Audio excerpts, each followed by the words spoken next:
When we heard Call of Duty Black Ops was preparing to unveil its multiplayer, we didn't waste any time. Our destination, Treyarch. Our mission, the most detailed hands-on coverage inside Xbox can provide. So sit back, relax, and keep a sharp lookout. Every feature you hear about in this preview has never before been done in a Call of Duty game.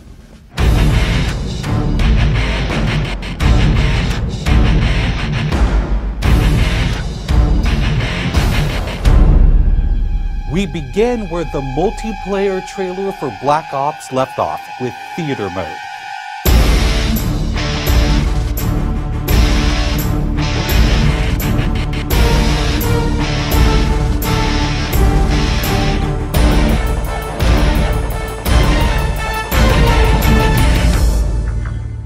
Dan Bunting explains.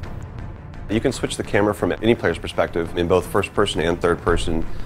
You can detach the camera and go into free cam mode, which allows you to fly anywhere on the map, basically. It's really interesting when you pause the game and go into free cam, you just see all the particle effects just in their full glory, just frozen in time, and it makes some really awesome footage. We really want to give players the tools to be creative, make their own machinima, make their own highlight reels. Maybe they're really competitive clans that want to just capture the films from their matches and then go back and analyze what the other team did or whatever. Also brand new to Call of Duty is Black Ops' new currency system. We put the currency system into Black Ops multiplayer principally because we felt like it'd be a very interesting way to engage with all the unlocks that you've been getting.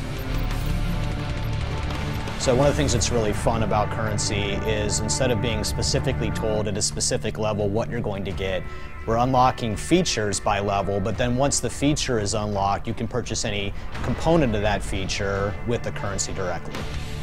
Of course, when you got a little currency jingling in your virtual pockets, nothing feels better than putting it on the line against your fellow players. Say hello, everyone, to wager matches. When we were developing the wager match game modes, we went through a whole bunch of ideas to find the 4 that we were going to use to ship inside the game. And really, if it wasn't people screaming in joy and frustration when they were sitting around the office playing, it wasn't good enough to be a wager match. Wager matches are all free-for-all modes, and they exist separately from the standard playlist. They include game modes like Gun Game, where you're in a race to score a kill with 20 different weapons, beginning with pistols and advancing through ever more explosive weaponry. It's extremely rewarding for us as a design team to put something up there that people are reacting to really well and it's slightly different than what they get, and everyone loves the core game. And you have to be very careful when you're finessing the core mechanics of the game. But wager matches let us kind of get our creativity flowing and do some things that you're not normally used to, and then spin them up in unique ways and combine things in ways that you haven't seen before, that you never really thought of, and that wouldn't be appropriate for the core game, but are completely appropriate for wager matches. While the classic Call of Duty challenge system is still very much in place, Black Ops is also adding a new feature called contracts. Right, so if you're using the contract system, you actually have to put up a little of your own currency in order for a bigger payday. And depending on the contract, some contracts pay XP, some pay more currency, some pay both. But they're all time limited, and it's game time limited, so you have to go to work to accomplish that contract within the time period in order to get paid. It's different from the challenges, in so much that the challenges some players like to use very aggressively, and they map out their path through the challenge system in order to maximize their XP gains in order to level faster. And then a whole nother set of players uses the challenges sort of passively. They're there, when you get them they feel good, but contracts gives you a way to directly engage with the content inside the game. It says, hey, I'm an SMG guy, I want SMG based contracts, I'm going to chase my contracts and I'm going to get paid. And that's fun. Another focus for Black Ops is player customization, including things like unlockable face paint, unique perk-specific character models, and a whole lot of weapon customization.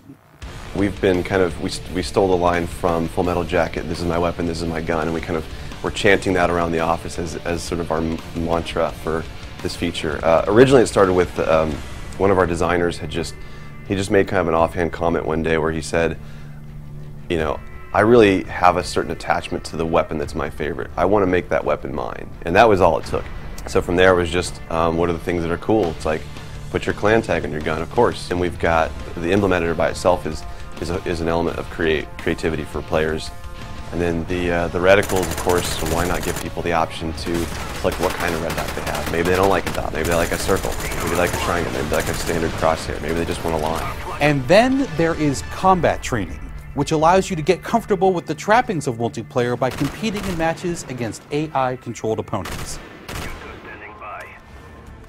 You know, it's our hope that combat training can convert people who are largely single-player gamers who might have, dabbled around in multiplayer but never made that leap to playing online, and give them kind of this experience where they can get familiar with the mechanics and features and systems that multiplayer has, but they can do so at their own pace, they can do so without someone screaming in their ear what a noob they are, and practice up and then join the competitive fold. Experienced players could use combat training to practice up on a particular weapon, a particular tactic, or a particular map. So we think it appeals to both audiences, but most directly, it was designed to help new players get into the mix.